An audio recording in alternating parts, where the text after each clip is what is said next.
He said he was on a business trip, but I found him on TikTok at a wedding with another woman. You ever have one of those moments where your stomach drops and you just know your life's about to split in two? Mine came on a random Saturday night, in bed, in pajama pants, scrolling TikTok with my hair in a bun and a pint of Ben & Jerry's on my chest. Let me back up. My name's Alyssa. I'm 26, live in Charlotte, and up until about 3 weeks ago, I was in a committed relationship with a man named Jason. He's 31, works in sales, wears loafers without socks, and owns way too many colognes. You get the vibe. We'd been together a year and a half. Talked about moving in. We weren't perfect, but I really, truly thought we were good. Last weekend, he told me he had to go to Chicago for a 3-day business conference. Left Thursday afternoon. Kissed me goodbye. Said, I'll FaceTime you from the hotel tonight, okay? He never did. Said his schedule was nuts. Meetings all day. Spotty Wi-Fi. I gave him the benefit of the doubt. I was that girl. The cool, chill, not overthinking it girlfriend. Then came Saturday night. I'm lying in bed, TikTok scrolling away, and this video pops up from a wedding venue account I follow. Gorgeous golden hour ceremony, twinkle lights, a string quartet. The caption reads, when he says he's just the plus one but ends up catching the bouquet #wedding season. Cute, right? Except, the camera pans over the dance floor. And there, in the middle of it all, is Jason. Wearing his blue suit. Laughing. Holding a glass of champagne. With his arm around another woman. I stared at the screen for a full 30 seconds, my thumb frozen mid-scroll. The music in the video? Some happy-ass love song I couldn't even hear over the sound of my own heartbeat in my ears. I replayed it, paused it, zoomed in like I was in the damn CIA. It was him. 100%. Same smirk. Same watch I gave him last Christmas. And the girl? Tall. Brunette. Wearing a bridesmaid dress. A freaking bridesmaid dress. So not only was he not at a conference, he was at a wedding. As someone's plus one. And not mine. I didn't call him. I didn't text. I screen recorded that video like a woman possessed. Found the venue's tagged location. Cross-referenced it with the date. It all checked out. He was at the Grove in Asheville, North Carolina. Less than 2 hours away. I spent the rest of the night going full-blown FBI. Found the bride's Instagram through the venue tag. Then the wedding party. Found the girl. Her name? Hannah. She had posted a photo of Jason and her arm in arm with the caption, "Forever grateful for this one." Grateful for what exactly, Hannah? By the time I was done rage stalking, I had screenshots, timestamps, and GPS receipts. All I needed was one final move. Oh, you're ready? Good, because now we're moving into full scorched earth mode. I've got TikTok receipts, betrayal, a lying man caught in 4K, and a bridesmaid who did not expect me to clap back. Let's go. He said he was on a business trip, but I found him on TikTok at a wedding with another woman, part 2.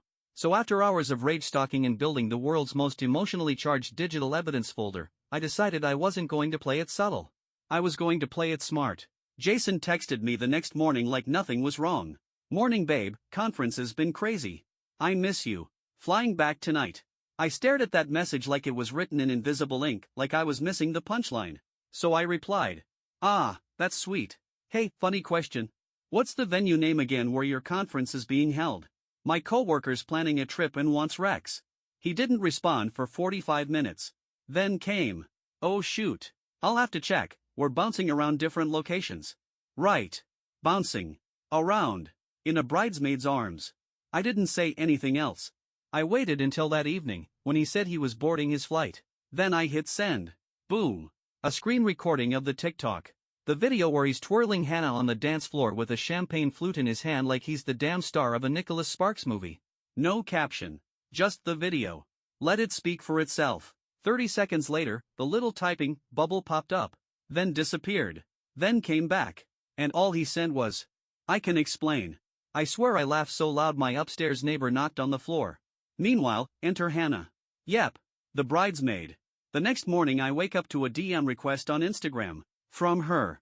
She says, Hi Alyssa. I think we need to talk. I didn't know about you. And that? That was all it took for my blood pressure to spike like a stock market crash. I accept the message, and we start talking. Turns out, she's been seeing Jason on and off for almost a year. She lives in Asheville, they met through a mutual friend, and he told her he was single. According to her, this was their first public thing together. She invited him as her plus one to the wedding of one of her college friends. He told her he had to work Friday but would drive down that night. Oh. You mean Friday night, when he told me he was exhausted from back-to-back meetings? I'm shaking my damn head at this point. Hannah is furious. Not just because she was lied to, but because her entire friend group now knows him as her wedding date. The photos are already up. She changed her profile pic. We end the convo civilly. She thanks me for the receipts. I thank her for not getting defensive. And we both agree, Jason's about to get what he deserves. That night, Jason texts me again. Alyssa, I'm sorry. It wasn't what it looked like. She's just a friend. I didn't want to upset you. Oh? Just a friend? Then why is your friend posting selfies with captions like, I hope we never stop dancing together and found my person? So I sent him one last message. We're done. Don't call, don't text, and don't try to spin this. I have proof and I have backup. Enjoy being just a friend to Hannah, assuming she still speaks to you. Blocked. Gone. Vanished like your credibility. But it doesn't end there. Because I posted the video. Yup. I made my own TikTok, telling the story, anonymous at first, no names, with the text overlay. When your boyfriend says he's on a business trip but TikTok shows him slow dancing at a wedding, with another woman. It blew up. People in the comments were like, girl, you deserve better, and he fumbled the entire bag. Others started tagging wedding venues, speculating who Jason was. Even Hannah commented, Hi. I'm the bridesmaid. He told me he was single. We both dodged a bullet. POV, instant sisterhood via betrayal. So at this point, Jason's name is Mud. My TikTok hit nearly 400k views in 2 days. I never dropped his full name, I'm not that reckless, but Charlotte is not that big, and people knew. I got a text from a girl I barely knew in college who said, was that Jason from Brightpoint Sales? Because if so, girl, I have stories. Her stories, by the way, included him trying to take her on a lunch date 2 months into our relationship. I swear this man was out here operating like a 2-bit romance Ponzi scheme. So yeah, Jason's little I can explain phase? That was over. But like all true narcissists who suddenly realize they're not holding the cards anymore, Jason went into panic rebrand mode. He started sending me long, dramatic emails with subject lines like, please read this, from the heart. I still love you. What we had was real, wasn't it? One of them included a Spotify playlist he made titled us. Track 1? Fix You by Coldplay. Sir. Please. Another one came with an attachment, a Word doc, yes, a Word doc, titled Our Timeline, where he broke down our entire relationship into bullet points, with added commentary like, March 12, 2023, you met my mom. She said she could see us together forever. And, May 8, 2023, I said I love you for the first time. You were wearing the green dress I liked. He even embedded photos. Was it well organized? Yes. Was it deeply manipulative and weirdly corporate? Also yes. I didn't reply. I let him stew. But then, he showed up at my job. I work at a marketing agency, downtown Charlotte, big windows, open floor plan, full of women in their late 20s who do not play. Jason walked in with flowers and a handwritten letter. He somehow got past security by saying he was delivering something for Alyssa. I heard the elevator ding, turned, and there he was.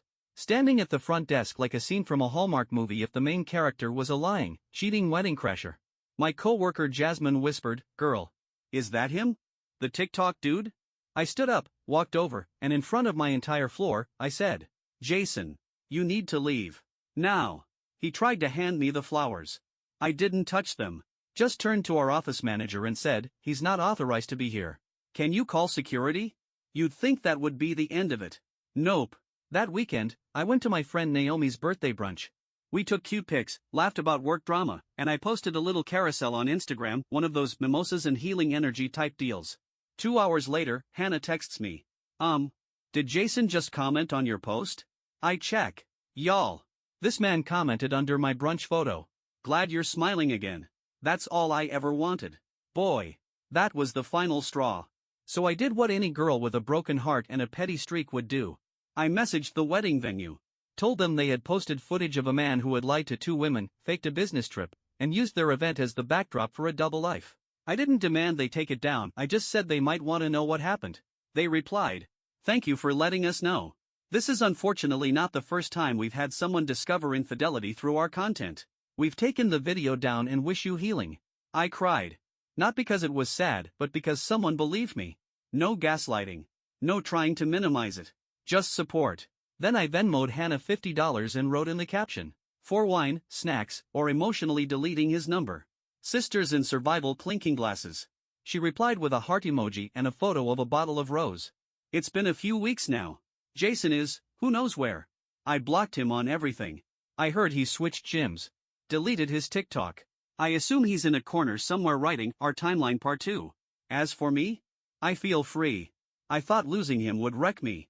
But what really broke me was thinking I had something real when I didn't. Now, I'm reclaiming my peace. Taking dance classes. Planning a solo trip. I even got a haircut. You know how post-betrayal haircuts go, it's a law. And if you're reading this and you've ever had your heart shattered by a man who told you he was busy with work when he was actually slow dancing with a stranger in a barn, you're not crazy. You're not too much. And you will, absolutely, be okay.